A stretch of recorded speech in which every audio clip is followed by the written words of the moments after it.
G'day and welcome to episode 199. Oh, so close I can almost smell it. Yes, I'm Danny. And I'm Brad. And if you don't know that by now, then you haven't been watching 199 episodes. But I know there's a lot of new people catching us via iTunes.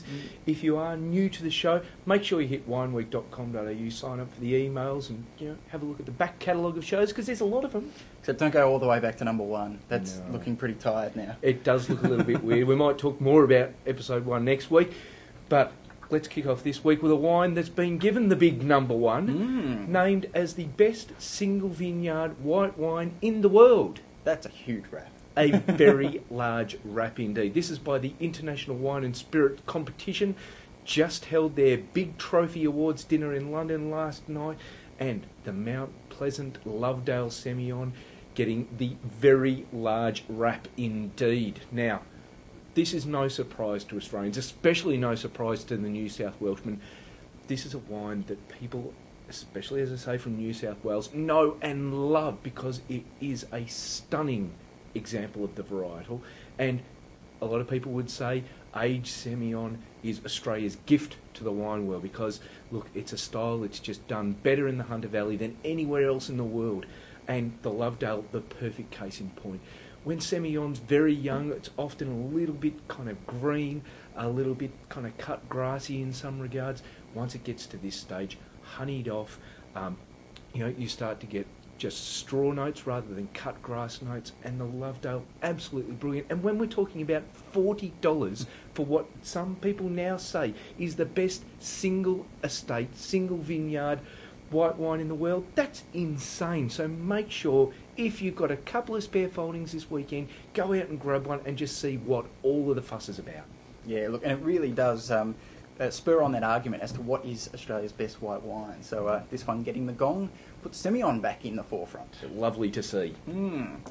Right, now across to a wine that's become a real staple, one that you can really rely on, and this is the Saltram Mamre Brook Shiraz. Now this is the 2008 vintage we've got here, and having said that it's a regular staple, one you can rely on, the brand's undergone a little bit of a facelift recently, as you'll see with the new labels, and that flows through all throughout the Saltram range, right up to the really top end stuff. But this Saltram, the Mamre Brook Shiraz, throughout probably the last 10 years, has really developed that consistent Saltram house style.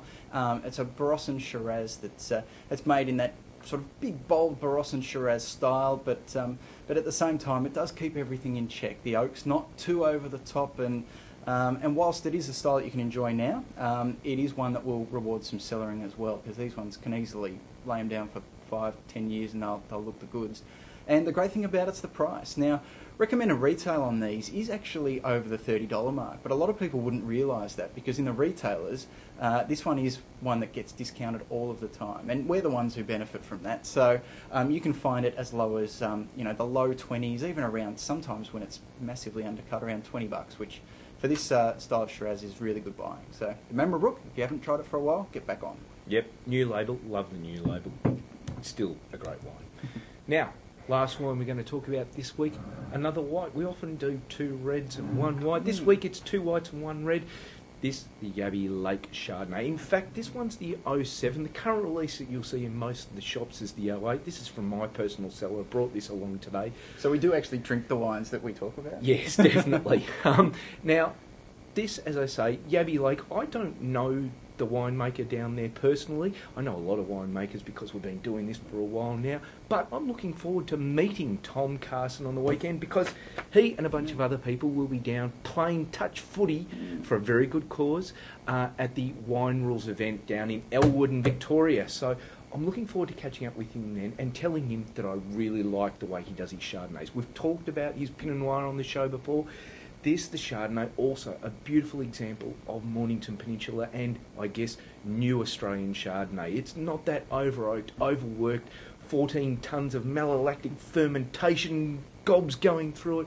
This is that style of Chardonnay that really tries to push the fruit forward, a little hint of oak, a little hint of lees, so that you end up with, that kind of mix of melon, peachy sort of flavours, and the citrus, so that it's not just flabby, it's not just bone dry, that it sits somewhere in the middle of those, lets the fruit shine, and certainly this, the Yabby Lake, is very bloody good at doing exactly that. So I love this. There's a lot of Mornington Peninsula Chardonnays that I really like, but I'm looking forward to catching up on the weekend with Tom and telling him that I love his Chardonnay as well as his Pinot Noir. Yes, well, it's good to see that we've given the whites pride of place this week with 2 super premiums here and not too expensive either. Yeah, so the Yabby Lake's around about $35 odd most places, and well worth the Spondoolies.